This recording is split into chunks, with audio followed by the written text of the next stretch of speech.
Help me, step elephant. I'm stuck. Well, hello there, you filthy goddamn elephants. What the hell is that noise? Am I going crazy? Here we are once again on Christmas Island with all your favorite demon slayers and headless robots and big old serpents.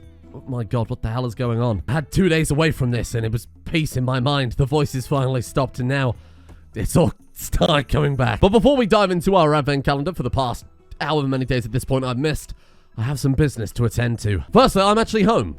No thanks to the British Public Transport Services, who cancelled 2 of my trains, so I had to get 2 later trains to 2 wrong locations so I could get another train to actually where I wanted to go. So I got home a little bit late, as in basically an entire day later than I was supposed to. Secondly, on the way home, I got a ping from the COVID-19 app here in the UK saying that I've been exposed to COVID-19 and I need to take an immediate COVID test and isolate for 10 days. So That's great. On the plus side, though, my Christmas plans are now cancelled. I was supposed to be visiting my family for the first time in 2 years. Can't do that on account of apparently being exposed to COVID-19. Haven't got the test results back. I might be fine. Or I might die. Either way, I'm not allowed to travel, so I can record Rimworld on Christmas Day. Like a sad, sad loser.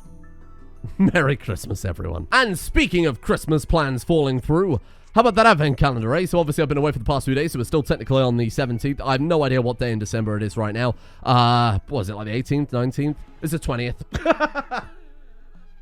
So like I said, it's the 20th of December, which I absolutely knew. And that means not only do we have the 17th and the 18th and the 19th to catch up with, but of course, today's mods as well. So vote on your favorite mods down in the comments to be added into the mod pack. Let's go ahead and firstly reveal all of our Jorises. We have on the 18th, the bee Joris, which people seem to vibe with, because we do love bees here. The 19th, we... Listen to me, okay? I got home very late last night. I had 10 minutes to bash out 4 Rimworld sprite sets. I'm not an artist. Finally, 20th is Joris. I haven't got a name for him. 19th is obviously Elephant Joris. I don't know what's going on anymore. But the mod suggestions, though, those were very interesting. So behind the 17th, we have the return of the English poorly translated mod. Somebody gave me some good advice on how to fix that and actually get it working, so we're going to throw it back into the mix. And we'll keep in the On Boomers Yellow mod, which originally replaced that, because I have a feeling this might work this time. Behind 18th, the bee Joris was hiding the bee people, the Apini playable race. And this, funnily enough, allows you to play as bee. Behind the 19th, we have a mod that, honestly, if it is good, will go into an entire series of its own. The Corpse Children mod. This allows you to create a character with a unique trait and backstory which can consume the memories from corpses of people, can consume their body parts and gain bonuses based on what they consume. If they are a beautiful character, they may gain the beautiful trait. If they consume somebody who has very good skill in crafting, they might gain crafting skills. This sounds good enough, in my opinion, to make into its own mod, and I don't remember if we put a mod behind the 20th Joris because that's today. Oh, I did. Oh, it's Milkable Colonists. Oh, God. And of course, it's Milkable Colonists. And I'll reveal a new Joris tomorrow. Look, my time schedule has been very, very stretched out. I think the mindset behind the comment that I read about the Milkable Colonists is Santa likes milk and cookies, which everybody knows, of course. So trying to become Santa needs more milk. And we're not going to get many cows on a tropical island. So we're going to milk the elves. And that's really all there is to it. Elf milk and cookies. Sounds about as Santa as we could possibly get. We could make elf cookies. Mod that adds cannibal cookies. In fact, now that I mention it, I'm not even sure we have a mod that allows us to make cookies. Cookie. Give it a minute. This is quite a large research tree. No results found. We can't even make cookies. I don't know why I'm concerned about the milk side of things. It's not going to stop me milking an elf. I will milk every elf. I've got to remind myself what happened last time. We had, as far as I recall, a demonic incursion, which ended with Dr. Christmas glowing him once with a matchlock pistol and killing it dead. And of course, how could I forget, we built a fairly incredible workshop, an actual workshop for once, along with a pretty good stockpile, and we got some manometric power cells, so now we can generate infinite chem fuel. We can't do anything with infinite chem fuel besides sticking in our stockpile and hope it doesn't blow up. Somebody pointed out that the demon incursion we had yesterday, it flew only a couple of blocks away from the anti-grain warheads. So that would have been the end of the series. I'm kind of glad that didn't happen. Armor and weapons are, of course, the name of the game. We have swapped over to demi-random research. Semi-random research? I don't remember. But this does add a research into the medieval tier, so our only choice right now is apiculture basics. We're going to need a whole section of the map dedicated to beekeeping at this point, because we have like 4 different mods that add bees and bee-related accoutrements. A damn good job. I love bee. I think the problem with what we've got going on right now is not only to use the Apini mod do we need to capture an Apini, which isn't a problem because there are some out there in the world, but for the people that eat corpses, they need a specialized backstory and traits. So we'll have to keep another eye on someone else to capture. Alternatively, we could convert Rubber into a corpse-eating angel, which would be kind of impressive. For the time being, though, I guess we'll research prosthetic wings. I also tried to go through every single episode and read as many comments as I could, but there were a lot of comments and a lot of episodes. The 2 big recurring comments that I saw were people suggesting what we could do with Rubber, because right now he's a bit useless, because he's becoming slowly a main character. Not only is he an angel, of course, but he is Tzu's lover. He is pretty pointless being a lightning mage. Some people suggested that there were a class that I don't remember now and should have written down. Okay, look, I've forgotten. I had a lot on my plate this weekend. They were saying that there's a particular class that makes them non-violent anyway, so that'd be a nice way to combine those together, because then essentially the class has no downside, and more specifically, we're making up for a downside with Rubber. Another comment just simply said, make him a healer, which is kind of genius. To do that, we would have to make a Gem of Forgetfulness, which isn't its name, but ironically, I've forgotten what it's called. Shard of Spirit Extraction, I think, is it. This item completely removes the pawn's class and associated abilities. So for 100 Metasite and 10 Jade, we reset him, and then we give him a new class that's a bit more appropriate for somebody who can't fight. And then Tzu could just eat that shard and gain all of his experience anyway, so it wouldn't really be lost. Fine beeswax floor, thank you. I feel like I just need to go ahead and take a good chunk of this island to reserve specifically for the bees. So I guess we'll just do that and chunk off a giant part of it. So one of the many complaints I observed from the novel of comments I read over the past couple of days was that the slaves didn't have anywhere to sleep, which is, I mean, it's a fair point. But I thought it's very easy just to mistreat your slaves. And you could argue that no matter how nice you treat them, forcing them to work for you for eternity with no pay and never being allowed to leave is still cruelty. But why not show how powerful Tzu truly is by making it so luxurious and so incredible for these elves that they wouldn't want to leave? That, to me, shows way more power than just going up to them and giving them a slap every day. We've had a lot of idiot characters across a lot of series who've managed to keep slaves, no problem. Tzu isn't just going to keep them, she's going to make them never want to go. So we have built them the finest elven-themed bedrooms with elven walls, elven candelabra, and elven lounge beds. I hate to say it, they actually might be more luxurious than our regular citizens' bedrooms right now, but that's okay. And I thought I'd build it to make the base all nice and symmetrical by using the same area that's taken up on this side, of course, by the warehouse and the quarry, by the slave rooms. It's fairly convenient, you know, it means they get to the kitchen, dining room, whatever, a little bit sooner. It's not super convenient, the whole base is very spread out, but that's true of building any town in Rimworld, unless you've got bedrooms right next to one another or barracks or whatever. It's going to take a little time to get things done. And one of the other many complaints I saw were people upset that this comedy Christmas series, where we have mods every day and potentially break the game, isn't sweaty enough in terms of combat. So for those of you unable to read a room, I have made the defenses a little more uniform. It is not much point having, obviously, gaps between the ditches, otherwise they could just climb over the ditches. But at least this way, it forces them to either charge right down the center, where are people going to be able to hit them the easiest, and, you know, potentially funnel 50-plus enemies into a single row, which would be devastating if we get some big turrets or something like that. Big charge cannon. You remember how Santa in the North Pole has a big old charge cannon facing his front gate? But again, this way, it's also symmetrical. I moved this all over by 1 block, so it's an equal amount of sides on both. Now, armor is still the top priority, because if you remember last time, I made armor that only dwarves can wear, which was a bit of an oversight, although the clue is in the name dwarf armor. I seem we're just lacking steel right now. Oh, iron! Oh, shit, okay. I bet it's because we haven't smelted the... Is that all the iron ore we've got? Oh, shit. We've got to smelt the iron ore down before it's usable. Do we have the facility to do that? Yeah, there you go. Okay, so why don't we just throw all of the top builds of these and make it top priority? And eventually when we get storage as well, we'll throw that right next door to the furnace, try and speed things up as much as possible. PX69, can you make... Oh, no. Not again. I'm getting flashbacks already. What is it? Intellectual 6? Yeah, you... son of a bitch. Oh, but it's only Intellectual 6. Tzu can probably do it. Yeah, there we are. Let's try and make Rubber actually useful, given that the guy is taking, again, a bit of a main role in the colony by shoehorning his way into being Tzu's lover. And now that we have these buildings, these houses, and a group of people who've survived all sorts, like demonic incursions, I thought now was a great time to get them all properly renamed from my master names list. Provided to me, of course, dutifully by the patrons, and some of these are just very questionable. Some names I've also decided to make official as well. So going from right to left, we have Dr. Speedy, now Dr. Speedy, getting that doctorate he very frankly deserves at this point. Rather than Glomley or Glimley or whatever dwarven name I couldn't pronounce, we have Bob Robertson, because Bob the Dwarf is honestly just perfect. The angel married to Sue. Who could be a bigger angel in my heart than Cash Cow? And then we have Gagarin the elf, along with Pang Power, our other elf, and everybody else is more or less the same. But I'll try and pick through those names as we go through now. I didn't want to rename a character after somebody at the beginning of my kind of bulk recording session when away for this weekend, only for them to die immediately. Wouldn't have been very good. Now back to Christmas research, we have the choice of resonance guns, whatever those are. Mildly magical type of gun that does blunt damage. Wizards tend to make people go to sleep trying to explain how it works. Oh. Okay. Strong enough blasts of air to do blunt damage. Oh, that's cool. I think a ranged blunt weapon might be something I've never seen before. That could be very, very, very good for taking new slaves and prisoners.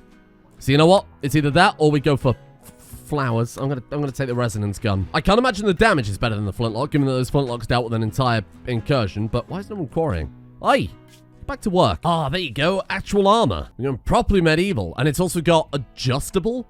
Oh, lower kryptonite. That's not bad. I noticed that the armor we made for Bob the Dwarf, though, that was insane. This thing here has amplifying, a legendary bonus. I'll give psychic bonuses. And then we've got deflecting, gives a bonus to sharp armor. 20% sharp armor on top of what it already had is actually kind of insane. 128%. It's like almost cataphract level. Refreshing. Resmate multiply plus 10. Hey, that's really good. And not to mention it's masterwork too. Holy shit, good work, Bob the Dwarf. I should clarify none of these ditches have actually been dug yet. Sue is in the process of doing that now, but they look the same being built than they do already dug out. So I'm kind of praying we don't get any raids right now, otherwise we're screwed. Well, maybe not screwed, of course. We've got Dr. Christmas and his flintlock. And Bob the Death Knight Dwarf. I suppose you're more of a melee character, so let's put you there. That way we've got, you know, Pang Power, you really should favor ranged weapons, my friend. Then we've got Bob as a melee character. He can hold the line along with Dr. Speedy, who I guess I'll put here, because he's actually capable of violence. And then you got Cash Cow, who isn't, obviously, Alrang is brain damage, but is capable of violence. Probably wouldn't be my choice to put on the Vanguard, though. A lot of people were also asking what the Psychic Death Knell button is. That's from Alpha Memes. It allows them to kill someone who is down to drain their psychic power.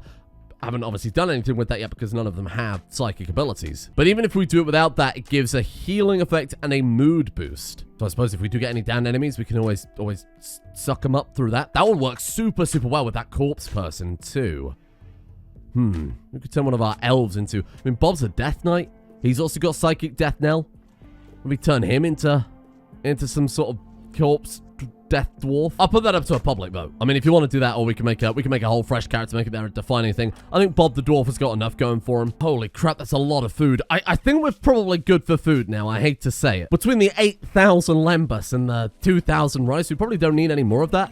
I was going to replace this with more Devil Strand, which is always great to have. But then again, we've got so many other plants in the mod pack. Could do with some of these. Like Tinctoria. I could finally grow some of that from Ideology. That'd be quite good. What the hell's a wall pod? Oh, eventually forms a sturdy wall. Oh, that's very cool. Mercury Bloom is something used by Rimforge to make Mercury Ultra Weave. That sounds great. Obviously, domesticated anima grass we can use to make anima clothing if we do get a psychic character eventually. Chemroot? To make chem fuel. Don't even really need that one in hindsight. Sure, okay. Let's throw down some of that Mercury Bloom here, and then this one will throw down Tinctoria, whatever it's called. You know what? Sue is a sidecaster, isn't she? Let's build an anima obelisk somewhere. We use up this garden here as some sort of like fancy anima garden. Dig up the anima tree and bring it into here. That'd be quite cool. There you go. Sue gets her own little private garden. Now, what does this anima fruit do again? Because we've had one of those hanging around for ages. Gives extra psychic sensitivity. Is that permanent? What the hell do you mean, Cassandra's mischief? Cassandra has blessed your dice. Blessed special dice will lose the blessing and change to plain dice? You shit. Oh, we've talked about these antigram warheads. Get them out of here. Maybe Cassandra's mischief has actually been Cassandra's blessing, given that would have been... that would have been a slight problem. Oh, no! I bought a styling station. She immediately cut her hair. The fan art is ruined, Sue. Nice. There we have it. Cash cow, time for an upgrade, my friend. So the Shard of Spirit Extraction takes all of his knowledge so far and dumps it on the floor. He's got 10 whole points available. Then we'll have Sue eat that one and become, like, really, really powerful. Or at least gain a few levels, right? There you go. Hey, look at that. 5 points available. I'll take it. And then Cash Cow will have to re-magic. But of course, we've got the ceremony for it. And now we have a much nicer temple, I guess is probably the right word to do it in. 96%. Holy crap, though. Look at that. 153 out of 500 room impressiveness. Man, we can make it so much nicer in here. Not that it will really matter too much, to be honest. I wonder what happens when we get inspired. Is it just the mood boost? Wonder if they maybe get some experience or skills in a class. That'd be kind of fun if you could randomly get a class assigned to them too. Boom, there you go. There is an argument for making Cash Cow Wanderer, which makes him just have kind of generic magic abilities like heal, teleport, etc. But I do want to go for one of those dedicated, like a priest. A priest would be perfect. And he's an angel. Genius. So is all of this built now? Are we ready? Oh no. Shit, like half of it's built, more or less. Oh, Dr. Christmas is dyeing his clothes based on his favorite color. Oh, there you go. Dyed his bone armor. Okay, fair enough. That's a really cool mod that allows them to just go and dye their own clothes at the styling station whenever you get some of the dye set up. So Sue's favorite color, I assume, is probably red. Oh, no, it's green. Of course, Christmas. So whenever she goes into recreation time, she'll come down here and probably dye some of her clothes, some of her armor. It gives it a really nice way just to give them that little extra mood boost without all the fannying around that comes with dyeing clothes in this. But let's go through and upgrade everybody's magic, and then I want to see what we can do with our enchanter, because there might be some really, really good weapons and armor combinations we're sleeping on right now, especially because building this weapons and armor has taken like a real long time. So little Sue, we are going to probably upgrade. I mean, bear in mind all her foundation powers are done. What do you think? Like upgrade just her basic foundation skills, so increase mana rate and mana cost.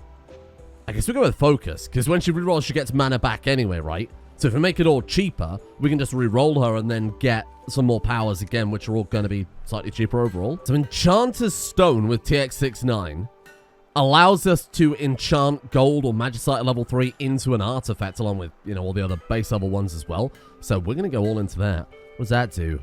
Is the mana cost required to upkeep the artifacts we make? Okay, that seems like a good idea. And then eventually we'll go into, I don't know, Enchanted Body. Grow extra limbs.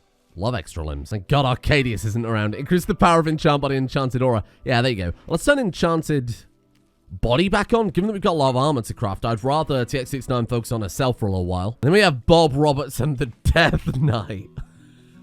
So with Blade Training, we can just straight up give him, I mean, it's 2 points to train each one, so we can completely fill this out. This gives him a much higher melee hit chance. This kind of, again, is foundation power.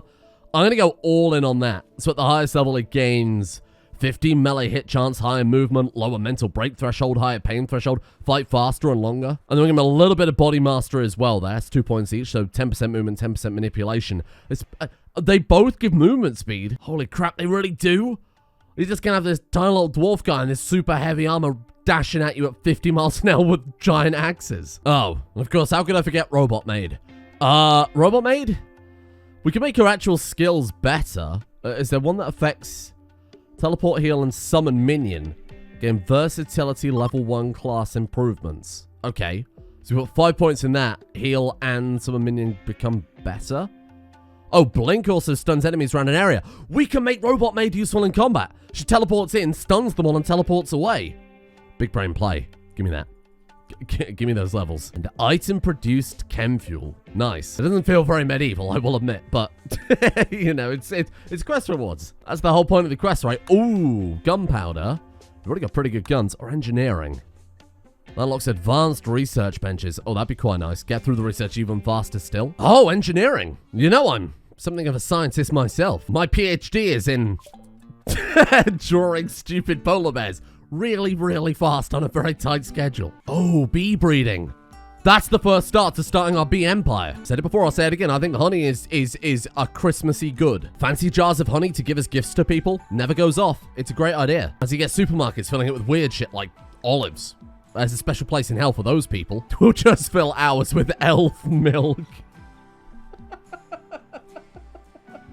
So over here is our basic apiaries, which we just harvest honey from, and that's it. But over here, in Zone B, BE that is, we're going all in on the bee front. But we might need to build a greenhouse, because otherwise the map temperature affects it. Granted, we're in permanent summer here, which is pretty good bee conditions. Oh, and of course, we need the workbenches and everything as well. Okay, here we go. Big brain plan. On this side, we have the bee warehouse. Oh, and there it goes. Our day of peace and solace getting back into things is gone in a blast of fresh sea air. Who have we got now? Please don't be Igor Invader, otherwise I'll cry. It's Perry Persistent. Okay, Perry is not necessarily my first choice. Also asking for a friend. What the hell happened to Robo-Maid? You may not like it, but this is what peak physical fitness looks like. I'm gonna take that armor off of you, pal. It took a bloody long time to make that stuff, and you literally can't use it. Oh no. What a horrible choice. Saunas, which would be incredible for the castle, of course, or mutagenic plants. Muta-brambles? Slows down anybody walking over them, would obviously be fantastic for the ditches at the front of the base. K-bulbs allow us to produce mechanite slurry, huh? If we can grow plants that mutate people that walk past, I'm all for it.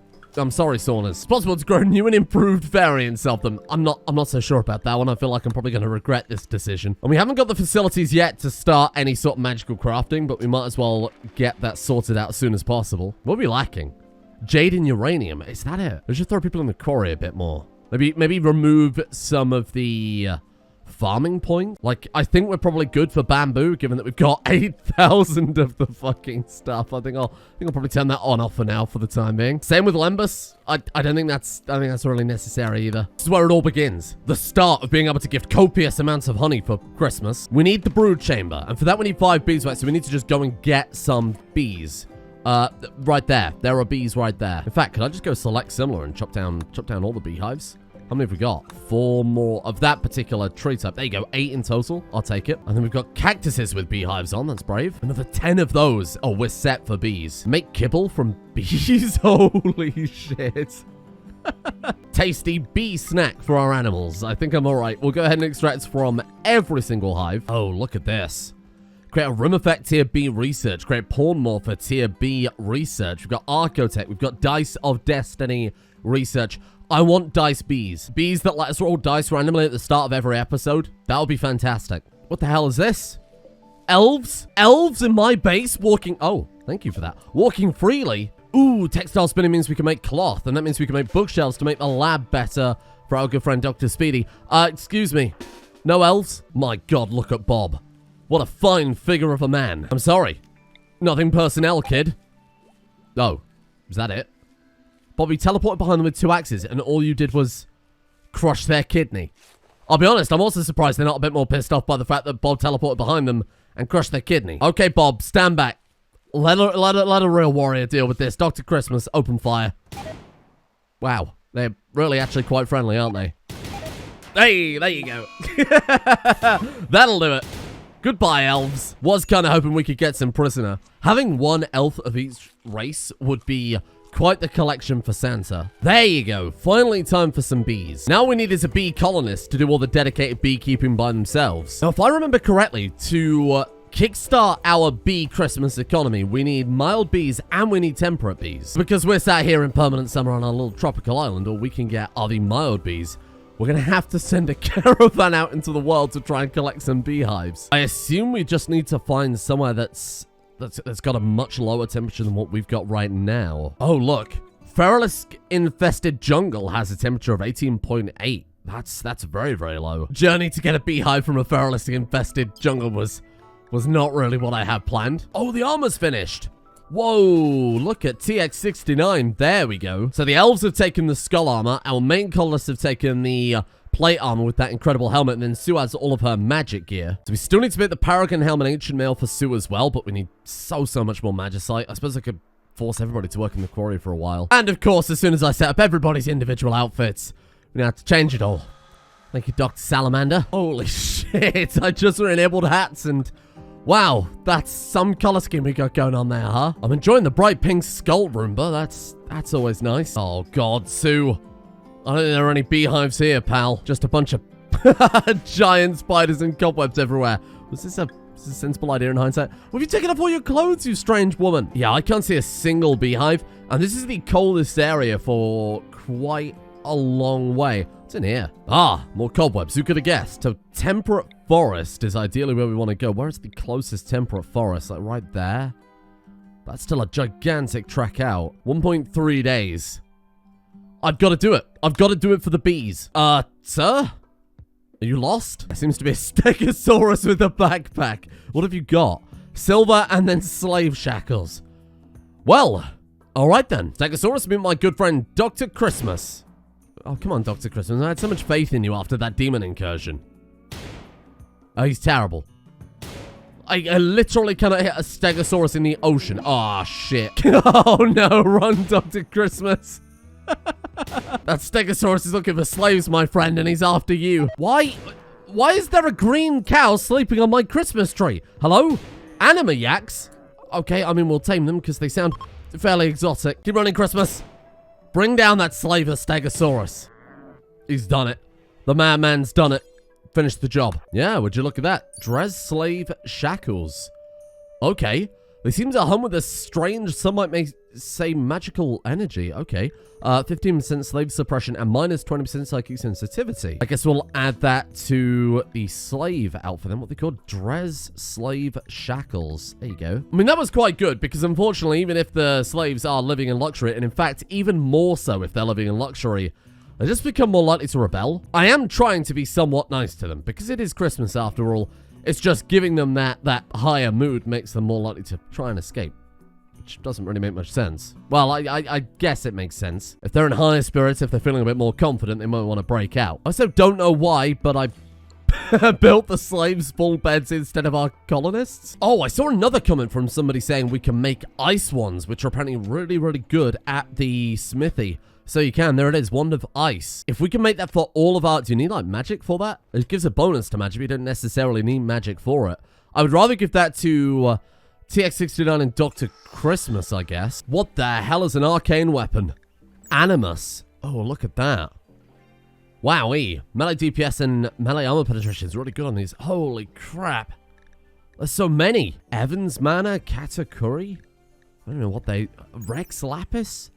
They sound incredible. Okay, I'm in. I'm so glad there's been so many good medieval mods since we played with the Ohm series. There's been the whole medieval overhaul mod, which is just incredible. Not to mention all this Rim Fantasy stuff. It makes it actually worth playing the medieval era, which has always been definitely Rimworld's weakest part. We're ready to start gathering ourselves some beehives with Tzu, and I'm hoping this is the right one, because this cost us 20 opinion to settle here. More people are going to have to win over with Christmas presents again. Wild Beehive Temperate, that's what we need. Okay, that's so much better. I'm using the new trade UI mod that came out, and it is... I mean, it's honestly just so much better, right? On the right-hand side, you've got your bulk goods trader. On the left, we've got our stuff, the silver that both factions possess. This should make it so much easier now for you to be able to see and keep track of, I mean, what you're selling versus what they've got, right? I'm also not entirely sure what that is. My Korean is a little bit rusty. Now, I don't know why I expected that to... I just don't know why I expect that to make it better. Oh, nanotide fabric. Okay. Well, I mean, it's very good. I can base it on its stats, and I can tell you, that's pretty incredible. Look at 368% heat. Wowee. What kind of fucking trade caravan is this? They sell Imperial servo arms and whatever that is. Korean rabbit leather. And French bulldogs. Ah. I mean, we'll take the quiver. That sounds pretty good. Let's give a bonus to small quiver for arrows in the utility slot. A range cooldown factor 50%. There you go. Hey, that's pretty massive. Well, we can really use this as an opportunity to sell some crap. Like, for example, thousands and thousands of lembas. And, of course, it's the season of giving. So I'm going to give them thousands and thousands of lembas. Bob Robertson, our dwarf, Death Knight, is also our best negotiator, which is a very bizarre combo. Just give him all this old crap that, I mean, ultimately we just have to destroy or smelt down anyway. There you go. This is all yours. Enjoy this dwarf armor that, frankly, none of us can wear. Plus 77. Boom. There you go. Allied to the Discord moderators. I don't think anybody really wants that. Hopefully that'll help keep us safe from all of their midnight power trips. To clarify, that is a joke. Thank you, Discord moderators. Much appreciated. They don't watch this shit. I don't know why I'm worried about it. It might not look like much at all, but what you're looking at there is the beginning of our bee empire. Now all I have to do is figure out what combination makes the dice bees. And then we can really let the chaos begin. What do we end up with in total? So 13 temperate queens, 25 mild drones, 13 temperate drones, and 25 mild queens. Wowee. So let's go mild drone and temperate queen. And then in this one we'll go temperate queen, mild drone. I don't think it really matters now that I think about it. All we need is a dedicated beekeeping colonist. I really want to capture one of those bee people. How far are they on the map? There's one there by the looks of it. Tributary Love Hive. Oh, dear. I feel like turning up to their base and just kidnapping a drone is probably not the best way to do it. There is a savage beehive out there, so we could just wait for the... I mean, or we could just get... Yeah, I mean, that's fine. We could just get Dr. Speedy to do it. That's not at all a bizarre image. Oh, yeah, wowie. It's actually way too hot for the bees. I'm going to have to build some greenhouses or something. I mean, what is it? 12th of December, and it's still 41°C? Yikes. So that one's got mild drone, temperate queen. That one's got temperate drone, mild queen. That one's the same story, and then that one is, again, the inverse of that. So we've got a nice variety there. Just we still can't do anything with it. We're going to have to build... we'll have to build some sort of... How can we even build a greenhouse right now? We can't, can we? We need steel for skylights or a glass ceiling. Not to mention, of course, we need the research too. So as the final thing to do for today, then let's go ahead and throw down a couple of these advanced research benches. Then we can really kick things off. So these are 25 iron, 25 of those basic components, and then 150 material, in this case bamboo. Then with the spinning wheels, we make the cotton we need for the bookshelves. We've got all of the resources thrown, well, not all of them, but a good amount of resources thrown into skips too to save us on a good amount of room. And then I built this thing, but... Oh, nice. That's where you build all those fancy gemstone weapons. Holy crap. Does that need to be this many? I'm not sure, but they look very, very cool, don't they? I'll have to go to the weapons tab and just have a quick overview on... which one is... Oh, it's so laggy. God damn, that's a lot of weapons. Which one does the best damage at this point? Anytime now. Steel ingot honey glass scythe. Alright, well, that wouldn't have been my first bet. But the adamantium spear equipped by Tzu there that we got from a drop pod is going to be unbeatable for a very, very long time. Occasionally, the dwarf axe that Bob has got equipped takes precedent. I don't know why. I guess that's when he's working and when he's not, he swaps between it. But the diamond staffs, too. Terraria style, they're up there in terms of damage. Actually, any of the gemstone staffs are very, very good next to the wand of ice. Get a bit more magical to embrace the magic of Christmas. Yeah, you know what? I like that. And you know what I like even more than that? Finally getting to end this episode so I can release it to the world and get some breakfast at 6 p.m. Never mind. Life goes on. Unless it doesn't. I mean, it's been an interesting weekend, and apologies for, once again, the lack of content over this weekend, and today's episode being fairly slow again, but time has not been my friend. But now, everything should be good, unless I do have, again, COVID and die, at which point, then it probably won't be, huh? But until then, I will thank the patrons, which today includes Ash Dresden, Jeebus Crust, Jack Blacksheep, Emily, Thisby Willis, Pancake65, Vash, It's Your Boy LC, Accidental King, Bellman, Deadly Black Belt, Wacko Kid, Felpy, Holy Reapers, and Crimson for their support, the executive producer tiers over on Patreon. Patrons, if you have sent me a message over Christmas, I'm not logged into Patreon right now because I need a 2-factor code and my phone is dead. So I will double check those. Did I say over Christmas? I meant while I've been away. Well, it's been a busy weekend. Thank you as well to Axel PJ, Lady Cerulean, Plasma, Matteo, Randy Rimmer, Mr. Cases, Soltalor, Dr. Hunt, Garnuba, Sendy, Lazy Panda, Chicken Rubber, Mimic with Munchies, Hjorta123, Lead Vapor, Sparky Fan 1, and Sharp. I will get responding to any messages I have received as soon as I've done everything else I need to do in life, which is a never-ending list of things.